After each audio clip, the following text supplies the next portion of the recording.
Hi everyone, I'm Sloan from SloanBella.com and I am back with another energetic channeled video. What that means to me is instead of focusing on the person who has passed away, I'm channeling the energy around the situation and circumstances. I did not want to do this video, but the information I was getting as I was watching the father's girlfriend speak on the media, I was like, wait, something's so off here. So I started to get information from that point on. So I hesitated, but I wrote down what I got, and I'm going to open this up by saying this is energy around the situation. So I'm talking about little Cash Gernon, the little 4-year-old twin that went missing out of his bed at 5 a.m. in Dallas, Texas, at his biological father's girlfriend's house. Suddenly he's just scooped up out of the room. Somebody goes in, takes the baby, leaves the twin, disappears with the baby, comes back around 7 to get the other twin. So there's 2-hour time difference there. Comes back to get the other twin, but something, for some reason, turns around and walks out. And then about another hour and a half later, a lady jogger is going down the street and sees little Cash on the ground. Of course, is probably sick to her stomach. She can't help this baby, but she has to sit with him. And so that is where I began channeling the energy. I don't want to pick up on the energy actually of a child that's just passed, but I started to. So I'm going to say what I got. I started to get a bunch of picture images, and regardless of what your religious belief is or what you think, I actually saw, and I'm going to use the words that I heard in my head. Okay, first of all, I saw baby Cash and he had a big grin on his face. And there was a puppy that somebody handed to him. This was a shepherd who handed him a puppy. This is going on in my head when I'm getting the information. It's called a visual download as far as energy channeling goes for me. This little puppy was handed to this little baby, and he was so happy. The puppy was licking and squishing and cuddling, and I saw that image. So I knew immediately that he had been crossed over and was safe and in the arms of the Lord. I'm just going to word it that way. That is the way I feel about it. I saw a man who to me looks like the image of Jesus that we see. And I know I sound a little bit off saying this, but that's what I saw immediately. So I'm going to call him a shepherd. I saw a large field around little Cash, a large like field or lawn or space with tons of flowers and so many animals. And my mind zoomed up really close to Cash, and it's like I sat behind him in my head. So he was sitting in front of me with his back to me, and I saw this puppy licking and cuddling, and he was having so much fun giggling. And I saw the shepherd man, that's what I'm going to call him, turn his back. He had a staff in his hand and walk towards to tend to the other animals, of which there were many. This is actually what I saw. So in that first vision, I knew that that little boy was safe and back home. I'm going to just word it that way. That's the first thing. I didn't focus on anything else other than where is that child now. Then my mind flashed immediately to the father's girlfriend. And I'm going to say this once, and I'm going to say this twice, and I'm going to say this 1,000 times. To the biological parents of any children. If one or both of you are addicts, such as I understand the biological father was, the other side of the family needs to step up and keep tabs on those kids. You cannot assume that he's going to change because he got custody and suddenly he's not going to be an alcoholic or a drug addict or whatever his issues were. Having said that, what went on with his son, their son, has nothing really to do other than wrong time, wrong place. There's a whole other host of reasons for what was going on. It's very easy to blame the biological father and the biological mother. Apparently she was searching for her son. First of all, he shouldn't have gotten out of her sight. Having said that, parents do kidnap children, so I get that. The biological father, not thinking clearly, does not mean he wanted his child dead. His actions put his children in a vulnerable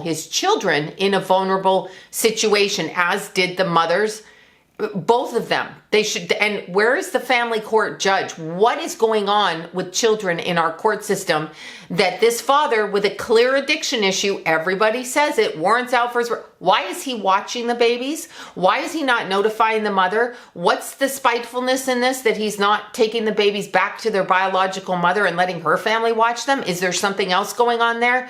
People should speak up about that, and that should be corrected within our court system, because these two children should not have been staying at a stranger's house. The woman they were staying with, the girlfriend, is a stranger. I understand how it happens. I've taken kids in myself from people I don't know in the midst of certain circumstances in their life. So they didn't know me and I didn't know them. So I do know stuff like that happens. However, immediately as I was watching the dad's girlfriend, and I want to say her name's Monica, but I didn't actually pay attention to the names, but I'm going to call her Monica. I was picking up on the energy of Monica. And as I was listening to her talk, immediately I zoned right in. She was in a trance state. And I know people probably think she was on some kind of drugs, meth, cocaine, heroin, crack, whatever. This, I feel, goes farther, deeper back. And I also want to say something about the young man, and I'm going to call him Darian. I'm not sure how to pronounce his name. When I looked at the video of him and I look at his face, he does not think he did that. There is a disconnect between him understanding that it looks like him in the video, allegedly it looks like him, and that it is him. There's so many other things going on. I could hardly keep my head straight. My head was like, oh my God, all over the place. First of all, let's skip this particular story for 1 second so I can put it into perspective what I'm picking up. As you know, in our country, in our state of California, but in our country, I'm sure in every state, there are a tremendous amount of homeless people. These homeless people, when you watch them, some of them are coherent and functional, can make eye contact.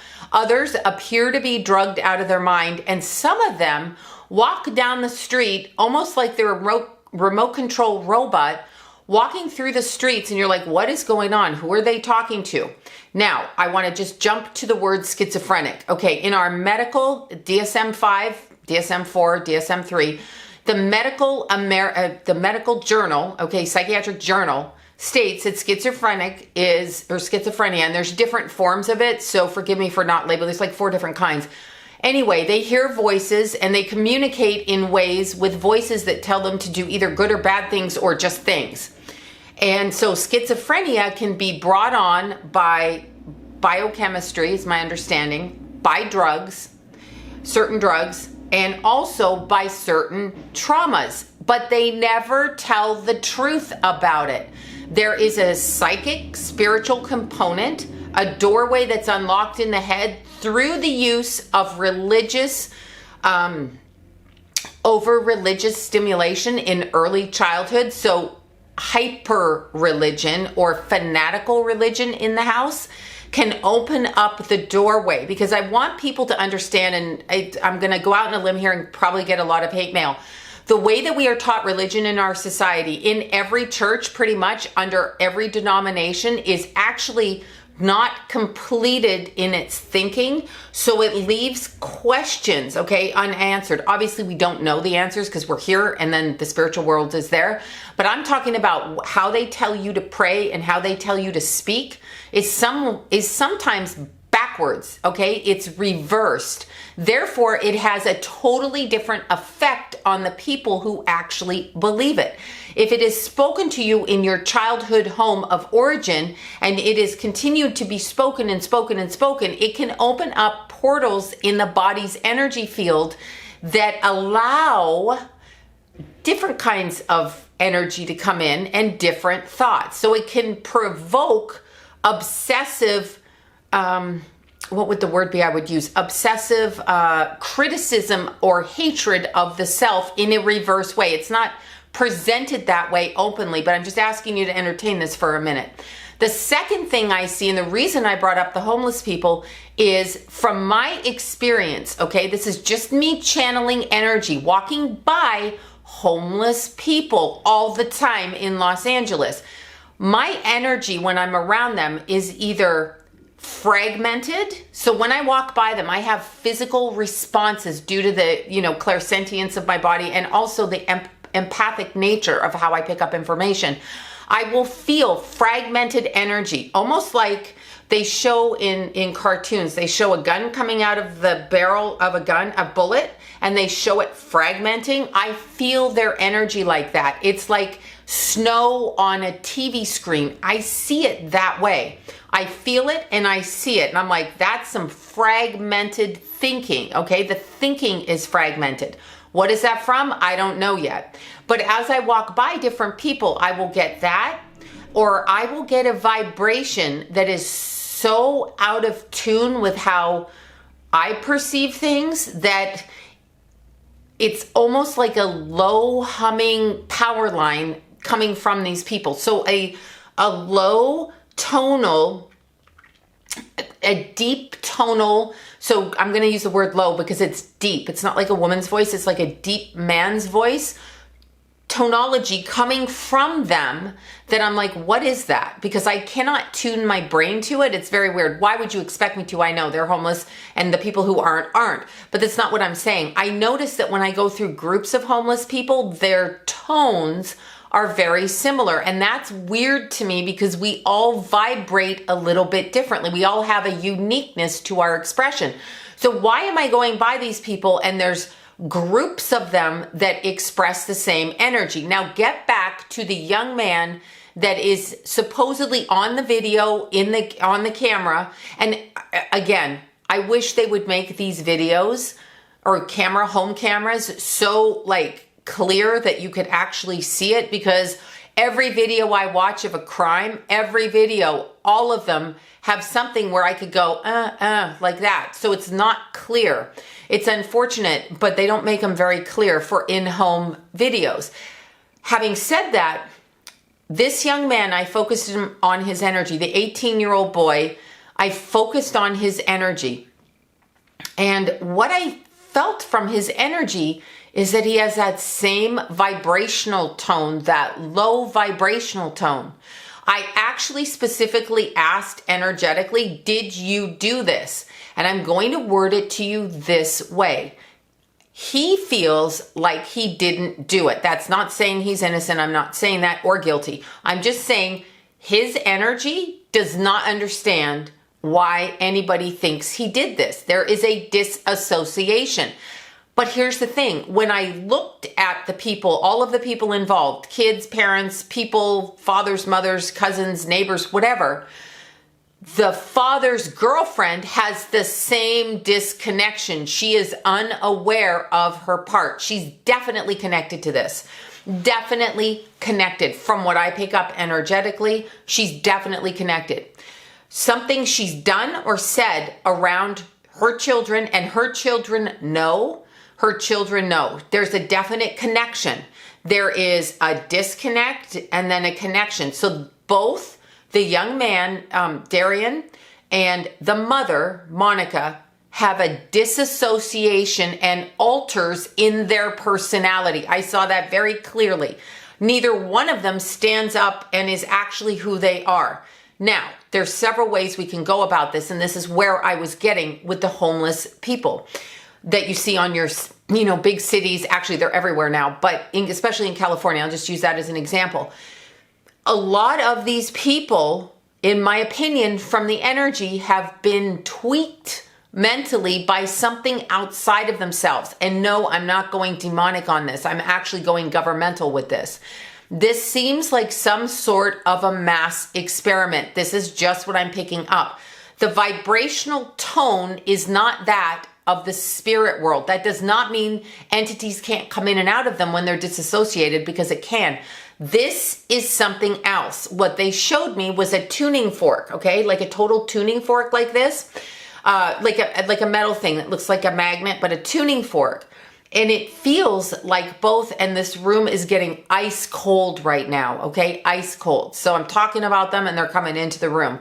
Anyway, the tuning fork, when you look at it, the vibrations reverberate.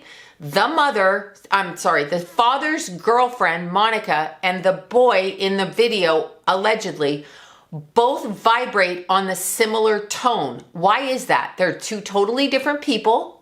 They shouldn't be resonating on the same tone, but they are both disassociated. Is this some kind of an experiment that we're unaware of, where they are using people who have a slight mental illness? Now let's look at the young man. Young man's 18. They say he has a history of mental illness. So where does he go? He goes for shrink meetings. What do shrinks do? They prescribe medicine. What does that have in common with a lot of people that cause chaos in our society? For some reason, they have a blank look on their face and they walk into rooms and do things, schools, shootings, airports, wherever, diners, and they go bananas and they start doing harm to others, causing chaos. Now, what's another way to open up the body system so that you can actually control it robotically from a distance? And I think there's something going on like this. The woman, Monica, who had the kids for 3 months, 2.5 months, she, to me, opened herself up through the use of drugs. And I'm going to say this 5,000 times. If you use drugs and have children around you, you will cause harm and chaos to your children. If you're an alcoholic, if you're an addict, stop it when you have children, because you are opening vibrations up for everybody in your immediate environment to go through chaotic drama and sometimes horrific deaths because you are unaware or stupid and make dumbass choices, okay? And there is no excuse. The bio dad is going to have to live with that. That is horrific. Now, understand also, the way that I'm putting these pieces together, and I'm going to use the word government again, but the way that I'm putting the pieces together is when I look at our society and the level of addiction, and again, totally separate addictions, but meth, the fentanyl in the society, the Oxycontin, alcoholism, weed, all of that. And I'm talking people, not all you casual users, calm down. I'm not talking about you. I'm talking about the people that have obsessive compulsive need to do that, even cigarettes. All of this has been formulated and plotted to control the herd. What better way to thin the herd, as they call us, okay, than to open them up to use their rebellious nature, their avant-gardeness, their I'm not going to follow society's rules in reverse world, and force them on drugs where they become enslaved. Granted, it's a choice, but these people become enslaved by the drugs. The love of money, the love of greed, the trying to get out of the body, the trying to not physically feel. So all of these drugs have somehow been unleashed on our society. Why?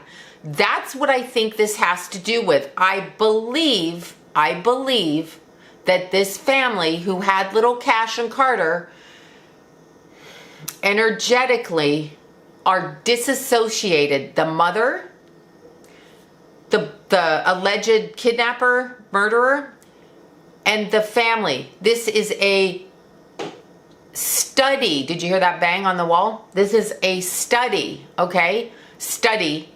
This is an experiment using people's mind and fracturing it. Now, what happens energetically when somebody finds out about a trauma? Look at a mass trauma like 911, the day that happened. Every single thing was focused on that. It's all about that. People are devastated. People lost their family members. The same thing happens with a child. Oh my gosh. Okay, we're back to that. Here it goes again. You see that? I'm not touching it. Here are my hands. I'm not touching anything. What is it? You saw that, right? Oh, you see that? Uh-huh. Again, it's been a whole week of people in this house screwing with the video, stepping in front, stepping behind. My ankles are now cold, so I'm going to come up and make this focus.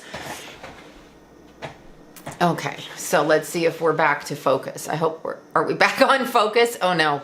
I leave this in the videos now because I think it's very important to do that because I'm not doing anything. It didn't do it for the first half until I started talking about the disassociation, the death of a child, a baby, a 4-year-old. Who doesn't love a 4-year-old? What kind of mass chaos does that cause on an energetic level that can be harnessed, siphoned, stolen from the sadness, the frustration, the grief over losing one of God's children, a baby, a 4-year-old? What happens energetically? Who's stealing that energy from all of our sadness, our horrific feeling about it. And our energy is then experimentally focused on people, and we start blaming. Again, this is disassociation and a dismantling of energy purposefully by something around them. Now, here's the other thing I got, totally going straight out psychic on this. Number one, that little boy was not just stabbed. Okay, there is sexual gratuitous involved in this, and there's probably film around this. This was done purposefully, gratuitously, and sexualized. Okay, so wait for that to come out, because there is a component of that. Who was filming it? Because I get that it was being filmed, and I get that there's two males involved. So I might want to go back into the woman, Monica, who was watching Cash and Carter, and look to see where, what, and how, what happened in that house, and what kind of friends this woman had, and what did she take money from. Not accusing anyone of anything, just asking.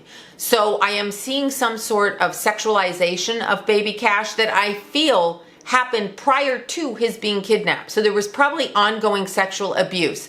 Now, the problem, and I looked up, tried to find their birthdays, Cash and Carter's birthdays online. I could not. They're twins. It depends who's the first twin out. So whichever first is the first of the two that's out, which I kind of think might have been Carter, because he seems to be more maternal towards little baby Cash. For some reason, I got that impression. But the first twin out is the one that carries the birth date. The second twin, you advance the chart 3 months. Okay, again, that's the way I was taught in childhood. That's the way you do it. That's the way I do it. I'll put it that way. You advance the chart to the squaring aspect on the same day, 3 months ahead. So once you've done that, okay, once you've done that, you're able to see the nuances of different personality between the two children. Now, I have no idea when they were born, because I can't find it anywhere, but I know they're both 4. Having said this, I feel like this is a huge orchestration using human beings as experiments mentally by fracturing their mind and disassociating them. I know that we want to say there's evil in the world and we want to pin it on an evil, but this is not quite what I'm getting. What if somebody was programmed, like in a cult, like an anorexic? Have you ever tried to talk to an anorexic who tells you they're fat and they're like 95 pounds and they're like 5'10" and they insist that they're fat, and they can go through a whole litany of why they're fat? Because they cannot see themselves clearly. They have a disassociation from the physical and to what their body is. So something about their brain is not able to see that. So their brain is compartmentalized, i.e. fractured. That's what happened in this case. So everybody involved in this case has been fucked with on some level. The mother who was watching baby Cash, okay, so the lady that took baby Cash in, there's complicit on some level there by who she allowed in her house and what she let happen and how she ignored what was going on with her own children. Why, and I'm just going to ask this because I have cameras in my house, why the fuck are you not having an alarm in the child's room since you have cameras? So obviously you're concerned for the child. You have cameras. Why is there no alarm? Too late to ask that question, and it's not a judgment. I'm just asking. And secondly, if you have cameras, why is it you cannot remember that you have cameras until you're prompted by one of your children? This is a disassociation. That woman was in and out of different altered states. So was the person who picked the baby up out of his little sleeping bed. The way that he held the baby, he's not grounded in his physical, outside of the physical. Who was talking in his head? Schizophrenia or disassociation due to either programming or entity harnessing of the energy. So what was going on in this person's mind that they have no memory? I know all criminals say they didn't do shit. I get that. But this is not the point. The point is, I feel energetically he doesn't remember doing it. Why? Why? What happened? I would love to know what psych meds he was on, and I would love to know if there was a military foundation within the context of his biological family or family that raised him. Because this happens a lot more. You can tell with the energy, it hums in a different way. So when I'm talking about little baby Cash, I'm talking about him being a victim due to being left there, wrong place, wrong time, and snatched up out of the house. ripe for the opportunity because the father was not dealing with his own issues. All of us could do better with our parenting, but if you are an addict, please get help with that, because you should not be putting your children with a strange woman to watch them. I don't even understand. Not the mother. The mother could have had issues, because I understand that the father had custody. So the mother has issues, but why? What are those issues? And why wasn't she informed by the husband that he was leaving town due to his own sketchiness? So there's control issues going on there both ways. Having said that, none of this should have happened. Baby Cash right now ascended straight on to the other side, went straight across. And for some reason, I keep seeing the image of that baby puppy that he holds. He's 4 and he's holding a baby puppy that almost has the same coloring in its coat that he does. It's a puppy, it's little, but it's licking him and it's fun and he's giggling and he's forgotten about what's back here. Now, energetically, when I went over to Carter, his cousin, his twin, that little boy was used to ignoring what was going on with Cash. He was taught to continue to sleep, which tells me still there was things going on and secrets in that family that other little twin avoided, because that's what he was told. When he woke up that morning looking for his little brother, his brother, Cash, looking for his brother, okay, because his soul seems like kind of parental in its energy. He knew immediately what had happened, although not probably literally, but he knew something wasn't right, because he'd been told always to sleep. It would be okay. Your brother will be put back. So this has been going on for some time. I guess the babies moved in there in February, etc. But February, March, April, May. We took 4 months to kill off a child in this house. Unacceptable. Unacceptable. Nobody just breaks into somebody's house. Nobody does that like that. This is some kind of disassociative programming. Where it came from, that is my confusion. That's why I mentioned the homeless in our society. Some of them vibrate like that. These people vibrate like that when I tuned into the energy. Also, to the gentleman in the neighborhood that said that this same perpetrator, allegedly, snuck into his house 3 months prior and tried to take his granddaughter, and then he just grabbed his granddaughter out of the guy's hands. Firstly, that sounds like the kid was in a trance again, and it was easy to take the baby from him, okay? But here's my question to that person. What kind of a jackass are you that you don't report that to the police? Somebody walking into your house and trying to take a 2-year-old out of your house is like some extreme shit. So why did you not communicate that until after somebody else's child died? That's on you, buddy. You should have communicated it. It was presented in the media that you did not. Having said that, I have no idea what your need was to stop that from happening. Like, I would have been completely freaked out. It's the granddaughter. Did you tell her parents? What did you do? As a society, we actually have to pick up the slack in instances like this and not give him another chance. Report the kid. Why are you reporting it now, other than obviously the circumstances with Cash? But why are you doing that? But he was in some sort of a triggered hypnotic energetic state when he did this. Disassociated. This is what I'm getting. The dad's girlfriend is connected to it. The family of the dad's girlfriend is aware of it. Baby Carter was told, shh, be quiet. They keep taking baby Cash. They keep taking Cash at night. Baby Carter was told, be quiet. Sit down, be quiet. He's a baby. He sit down, be quiet. His brother always came back. That morning he woke up, he knew that his brother wasn't coming back, okay? The alleged 18-year-old, Darian, is disassociated 100%, and it's not just schizophrenia. Unless we're calling schizophrenia, which I believe it to be, a ruptured portal into the physical body by some sort of parasite that attaches to the human physical, while the human physical soul is disassociated, disconnected, outside of the body, okay? So this is just what I'm getting.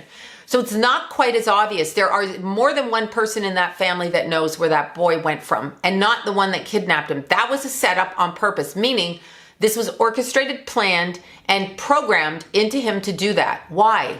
Where is this coming from? That's what I'm saying. That's just what I'm saying. All right, you guys. Once again, my name is Sloan from SloanBella.com.